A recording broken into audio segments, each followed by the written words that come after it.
Combat is one of the best parts of Crimson Desert. It's flashy, explosive, allows for a ton of creative expression, but it also can become overwhelming with the sheer amount of enemies that can be on screen at once. So if you're struggling with certain aspects of combat, or are just looking for some more ways to completely style on your opponents, here's a breakdown and a handful of tips to help you master Crimson Desert's combat.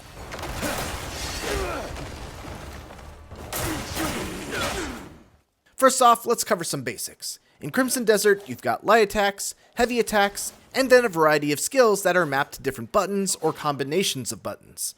Both light attacks and heavy attacks have a 3-hit combo, and you don't even have to press an attack button for every hit. You can just hold down either the light or heavy attack button, and your character will perform each hit of the combo on the earliest possible frame. One important thing to note is that while you can cancel out of your light or heavy flurries into a skill at any point in the combo, you cannot dodge or block while in the middle of an attack animation.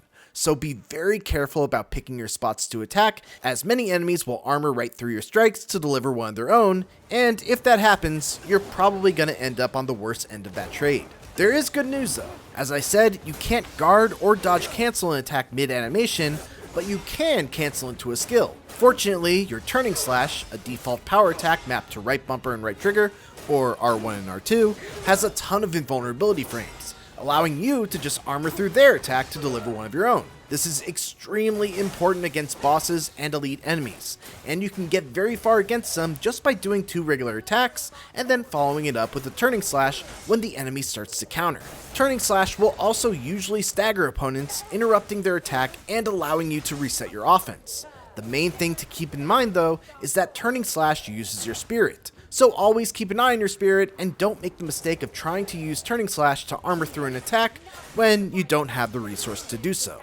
Now that we've got the basics covered, let's go over some crucial combat tips. First off, let me just quickly shout out a few essential skills that you should have unlocked regardless of what type of character you're trying to build on the skill tree. For a more detailed breakdown of skills, make sure to check out my video on the skills to get first, as we're just going to cover the bare minimum here. First off, you're going to want Blinding Flash Finisher. This skill is just too good and too cheap to not have in your repertoire of moves. To execute it, you just hold down left bumper and right bumper, or L1 and R1, to do a blinding flash, and then just hold down the right trigger to execute a bunch of quick slashes in succession, with a follow-up shockwave explosion that pushes enemies back, all while time is slowed down. Use this for single target damage against tough enemies, as a way to clear out a bunch of weak enemies. Heck, you can even use it while hunting animals. It's just an incredible skill for how easy it is to obtain. Lariat is a great finisher to any standard combo, as it does good damage, knocks nearby enemies away, and has invulnerability frames during the animation. It's the first skill in the grappling node. Armed combat is definitely something you're going to want to max out, as it serves 2 functions of increasing your damage while also giving you access to a handful of situationally useful skills, like evasive slash, charge, rush, and quick swap. And finally, you should max unarmed strikes purely so that you can snag Meteor Kick, which is a super powerful technique that lets you clear an entire crowd of basic enemies in just a single hit. Just note that it is kind of bugged and occasionally doesn't work. Hopefully, Pearl Abyss will patch this. You might see these watchtowers and think that you have to either snipe the archers occupying them with your own bow, or maybe that you have to climb up and deal with them face to face. Nah, just walk up to the base, use your turning slash, and watch them come crashing down. This tip is especially important when you're clearing out Kirin Quarry, but be extra careful around explosive barrels or crates in this game. A lot of your skills, like the aforementioned Lariat and Meteor Kick for example, have a good amount of splash damage, and if you start using them in areas that are filled with explosive barrels, you are quite literally going to get blown up constantly.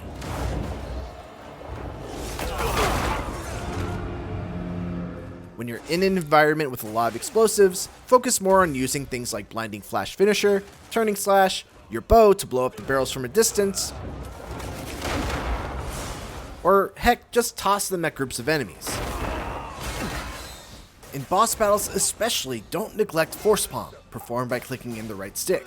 It's the best way to build up stun damage on a boss, which in many cases is the best way to attack their life bar, since when you fill the stun bar, the boss will be staggered, allowing you to gain a bunch of free hits before hitting them with a powerful finishing blow by pressing right bumper and right trigger at the same time.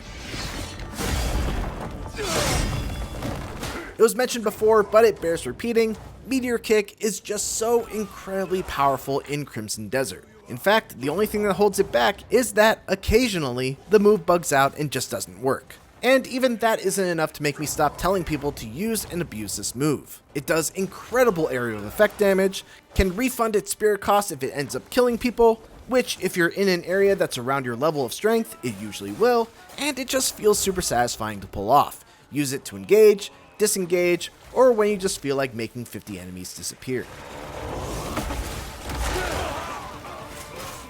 While it may be hard and very expensive to do a playthrough of Crimson Desert that's entirely focused on ranged combat, it can be very helpful to put a handful of points into a few core bow skills and keep a bow sufficiently refined to fall back on it every now and then. Evasive Shot is a great tool to add to your arsenal, and is especially effective against bosses as a way to put some distance between you and them, while also dealing solid damage. Even better is the fact that it uses stamina, not spirit, so even if you're low on spirit due to using things like Turning Slash or Blinding Flash Finisher, you can still fall back on this without worrying about further depleting your spirit. Focus Shot is another skill that you'll want to look into, as it allows you to unload a bunch of arrows into either a single enemy or multiple enemies at once. And you can even do it out of a dodge for extra style points. In areas where you can use whistling arrows, combining them with aerial force palm and focus shot will basically let you call in airstrikes, which will utterly demolish entire groups of enemies in one go. One cool thing about the weapon system in Crimson Desert is that when you decide to switch to a new weapon, you can actually take cores out of your previous one and swap them into the new one with better stats.